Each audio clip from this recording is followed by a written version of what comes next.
welcome everyone, and I'm delighted to have an opportunity to talk to you this evening from Scotland. So hello to wherever you are. It's hard to believe that it's been 6 months since we finished the dissertation.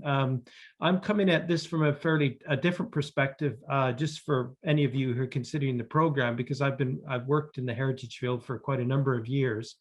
And this dissertation was a very good example of happenstance for me, because the organization that I work for looks after remote heritage in the Antarctic region and on the island of South Georgia, which is a very remote place. And I'll come on to that in a minute. But the important thing with this is that basically there was a practical reason behind it, because the organization was developing a heritage app.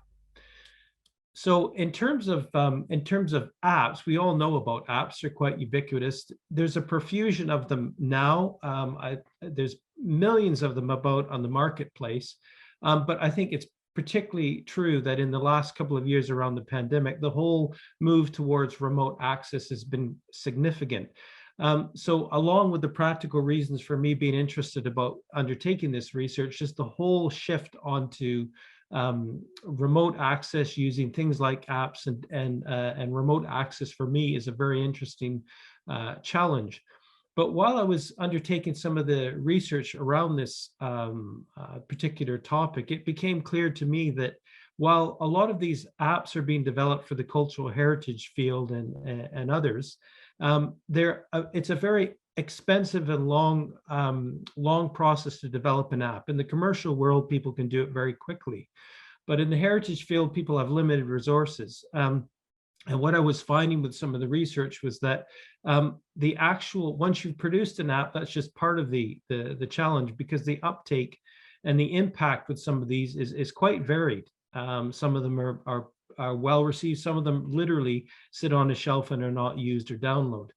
So how effective these are, or how effective apps are, is particularly important. And it's a question really about, okay, so how effective are they for visitors, and are they actually meeting those needs? And the more I read, the more I realized there were very few end user surveys out there, which sounds quite obvious, but in terms of this actual field, there was not a lot out there. But this, of course, takes on a much more important factor when you're thinking about a remote environment, where you might only be able to use an app in a remote location, as opposed to other interpretation at a museum. So getting the app right in that environment is particularly important. So what I did was looked at it from the point of view of the case study for South Georgia, and along with a couple of other case studies in high latitude heritage settings. For those of you who don't know, South Georgia is a remarkable place that's about 3 or 4 days travel from the Falkland Islands. It's known historically for the whaling industry. So along with the wildlife that's there, it also has an embedded rich cultural heritage about what I often class as a dark past relationship with nature. So there's a rich history there, and there's also a human story there with along the lines of those like Sir Ernest Shackleton, who some of you may know finished his famous journey on the island. So the important thing about this app too, along with people who visit the island, and there's not many of them, there's only about 20,000 a year in a good year that are able to visit. It's also about extending the access and reach of this heritage to people around the world. So again, in terms of a comparative case study, it was a very interesting one to undertake. And I also thought it would be worthwhile looking at 2 other remote apps in Scotland and Antarctica. I won't focus on those today, but I'll focus more on obviously the main case study. So thinking about how I would go about looking at these wider challenges with apps and how you could make them more effective and how you could engage users, I looked at a variety of techniques, mainly along the qualitative side of things. But again, there weren't really 2 applicable measurement frameworks that had been applied to specialized apps, and also none that I could find for remote heritage use. So it was very much about trying to think laterally. And you have to consider too that when you're developing an app, there's a lot of things to consider around their design and content. So where do you start, and then how can you compare those different attributes or those different things you want to ask people about? So I settled on two writers who had written about this back in 2000 about website design and evaluation. And you'd say, well, goodness, 2000, that's a long time ago, isn't it? But that's quite revealing in itself, because although we've had massive technological development along there, in an academic sense, there have not been a lot of evaluative frameworks that have been developed since then. So Zhang and Van Dran looked at a two-factor model, which is based on earlier workplace motivational theories. But what they did was apply this to websites. So what I decided to do was actually apply it to development of an app. So I looked at the different features of an app and clustered them around different factors. So if you think about the workplace theory originally, it's about hygiene factors, or those factors that enable you to use the app, and the motivational factors, which are about engagement in that app. So it's the physicality of designing it, making sure that you can actually access the content, versus the enjoyment or the motivational things behind it that are there. In terms of devising questionnaires around this model, I thought it was important to engage on a number of fronts. So along with running an online survey, and conducting one-to-one interviews, I also ran a couple of focus groups.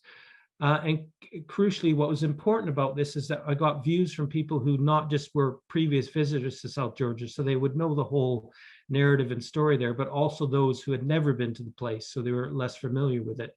So again, respondents were asked to consider when we were going to recreate a story about one of the structures on South Georgia that Shackleton stopped at.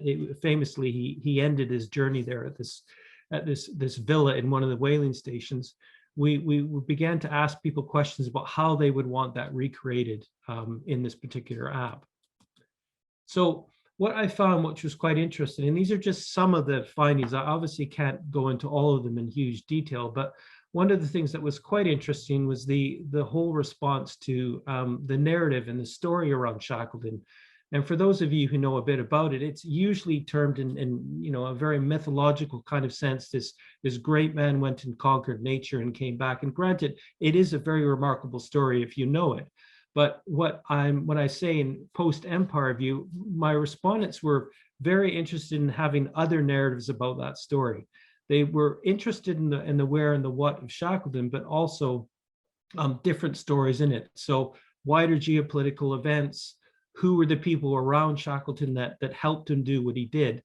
And interestingly, one of the respondents asked the question about what Argentina would think about this heritage, which of course we all know is a quite contentious issue, given that South Georgia will never get World Heritage status because it's a contested land at the moment in Argentina.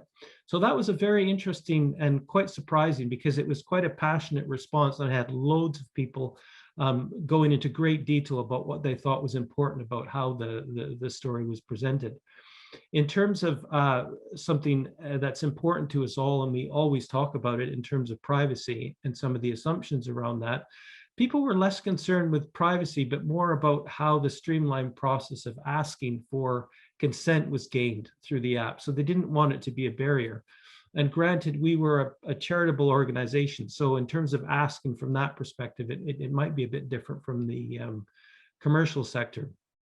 If you look at the other side of the coin with the engagement features, and these are motivational features, interestingly, the use of humor was something that, without exception, all of the groups were very reticent about including it in any storylines, because it's seen obviously as a way that you could engage people in stories and make things more animated.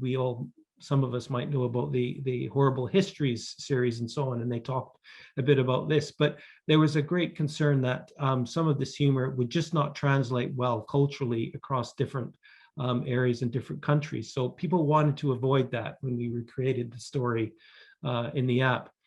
The other thing that was quite obvious from this in terms of an enjoyment point of view is that people really wanted to use the full spectrum of multimedia, be that sound, video, and what have you. They almost expected that, but at the same time, they wanted to present the app in a way that provided an authentic storyline.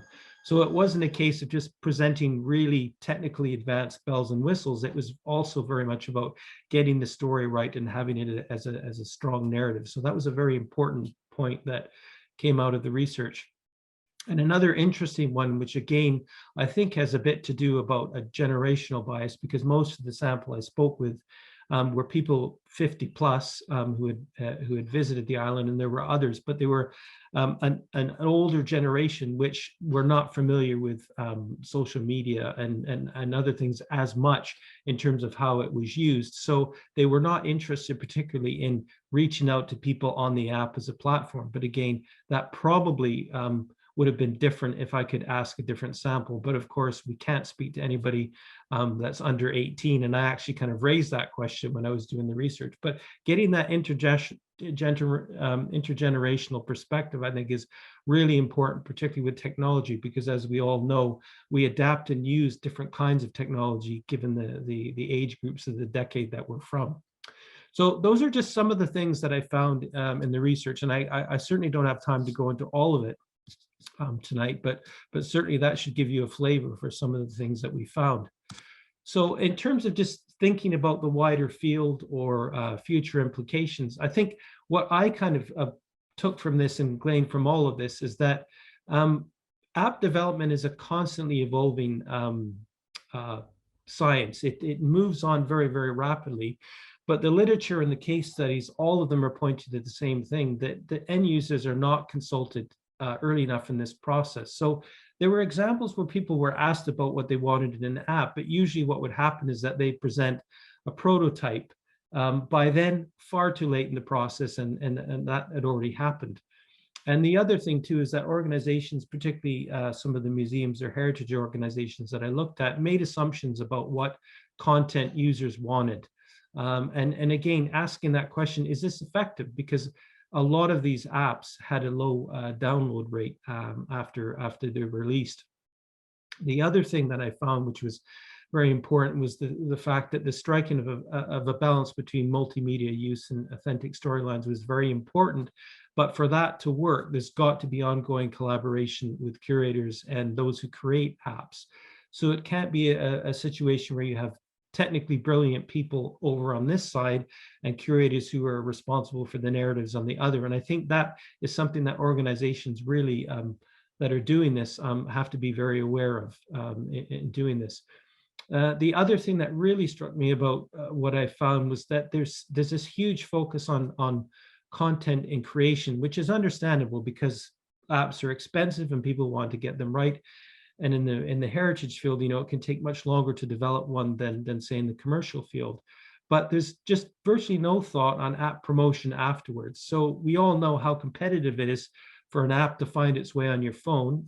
Granted, you might not even keep it after a while, but there has to be a lot more, I think, focus on how heritage and cultural organizations with less resources can actually find networks and people to actually download their apps. And that's an ongoing challenge. One of the examples that I had in New Zealand, who are developing an app for some of their Antarctic heritage, they had brilliant national coverage on all the media there in New Zealand, but they had very few downloads of their app. So you can see there's some real challenges there about how you actually promote apps. I think just in kind of closing, one of the other things to me that you can see about apps is that they really have a massive potential because they can be reworked digitally over time. And versus other museum or cultural interpretation, that gives you opportunities to refine something and change it very, very quickly, and sometimes at a lower cost.